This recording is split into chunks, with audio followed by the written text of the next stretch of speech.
Imagine a world without poverty. A world where all people in Africa get paid fair prices for the gold and diamonds you and I are wearing. Imagine a world with equality, where men and women get paid equally, and the leaders of Apple, Microsoft, and Tesla are female and not male. Imagine a world without extinct animals, where the polar bears still have their natural habitat, where the chimpanzees with their cute little babies can live in the jungle we use for our toilet paper. Imagine a world where all living beings can live in peace and harmony together on this beautiful planet. Imagine a paradise on Earth. Well, I'm sorry to bring the bad news, but we're not going to reach that paradise. At least, not if we keep on acting and behaving we are doing right now. As a matter of fact, we might end up with the worst case scenario.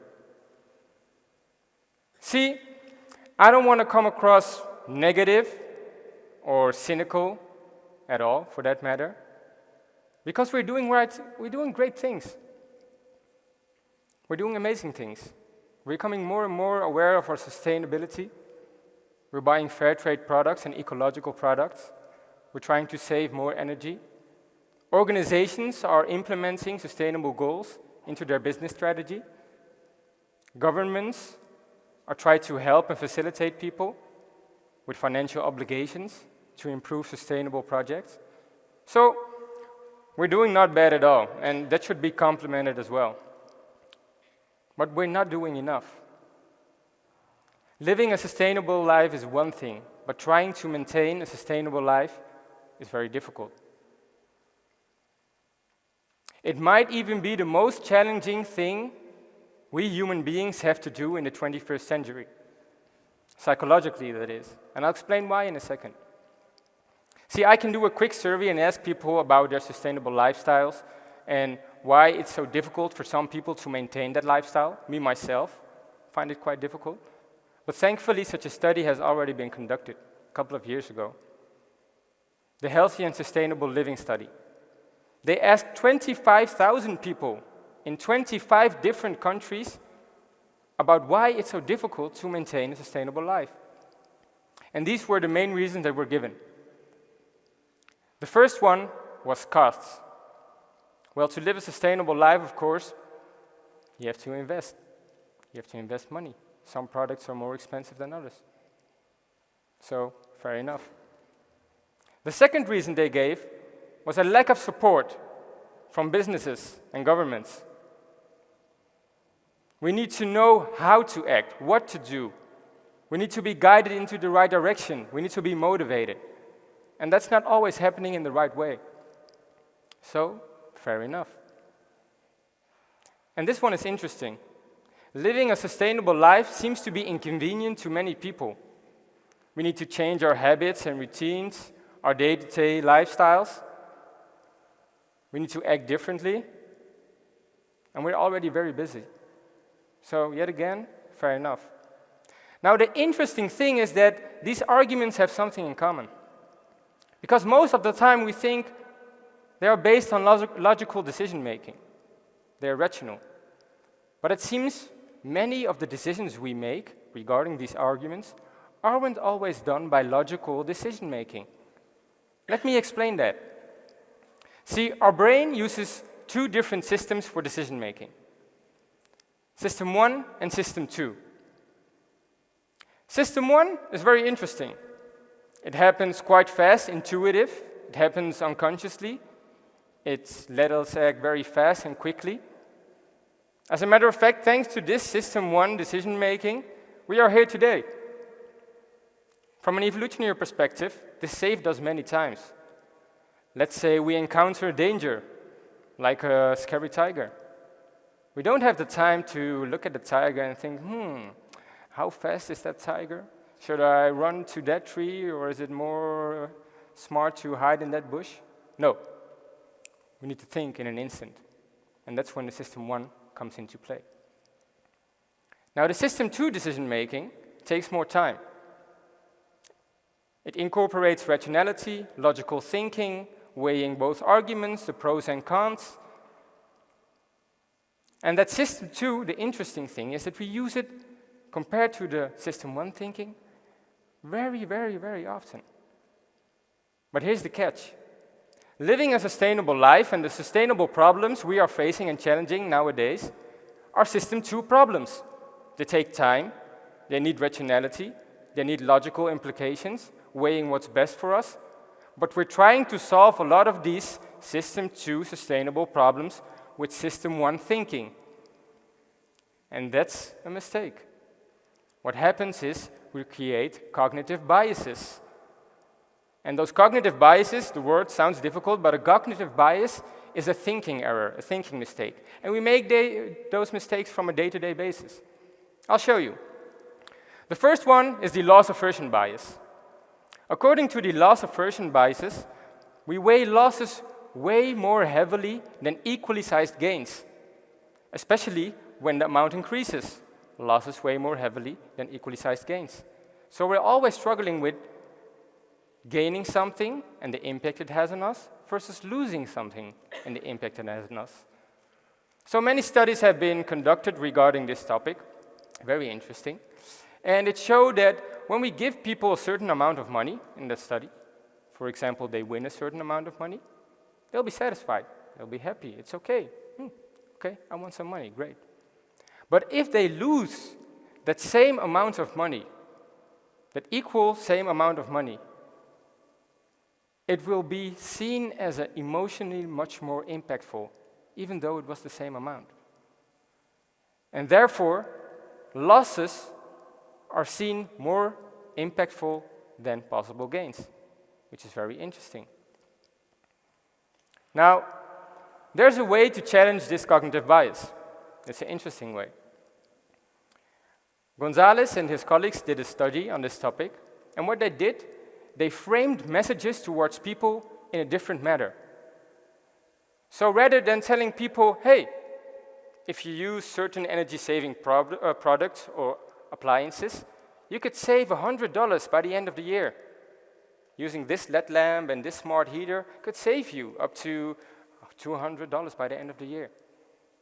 Then they went to another group and told them, hey, if you keep on continuing using the same old lamps you have and the same old heater, you will lose a lot of money, which is basically the same message, but framed in a different way. And it had much more impact. As a matter of fact, it even led to a direct call to action. Interesting how the brain works, doesn't it? Now here's another one, temporal discounting. This means that we view things as less valuable when they're further away in time. In other words, we're struggling with short-term rewards versus long-term rewards. Which one should we choose? Even though long-term rewards might have better benefits for us.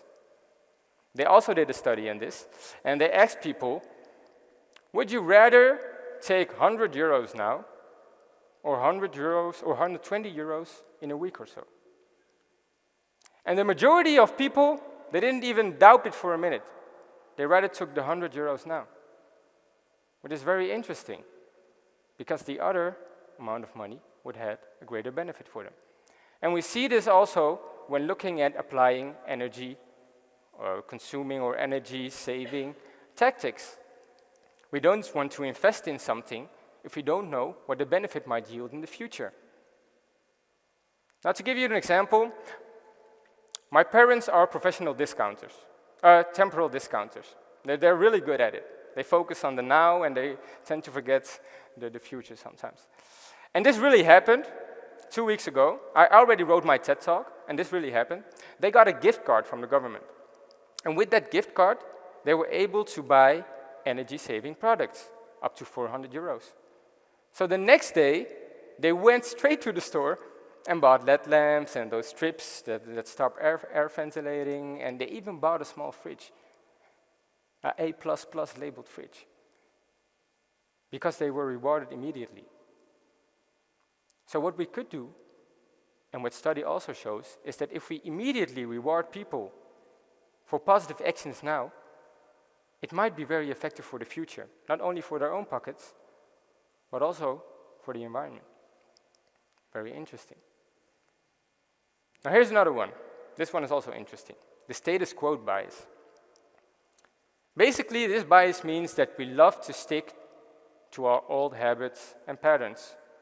We love to retain the status quo. Of course, adopting changes can be beneficial in some cases, but we don't adopt to every change when it comes to complicated. We like to stick to the things we're already used to, our day-to-day lives, the habits and routines we're already doing as of today.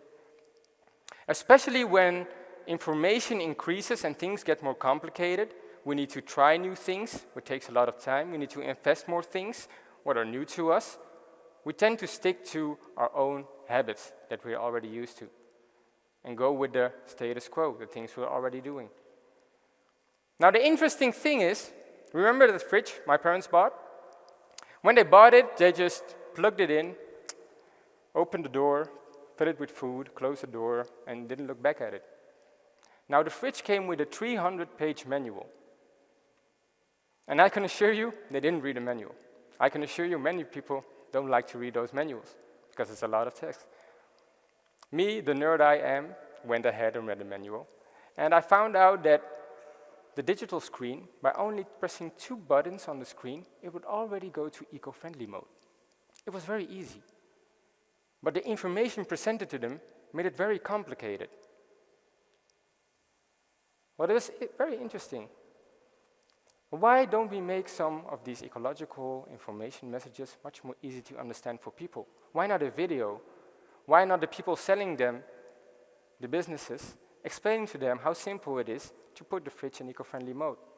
Even better, a study showed that we're so used to default settings that probably we should make eco-friendly the default setting.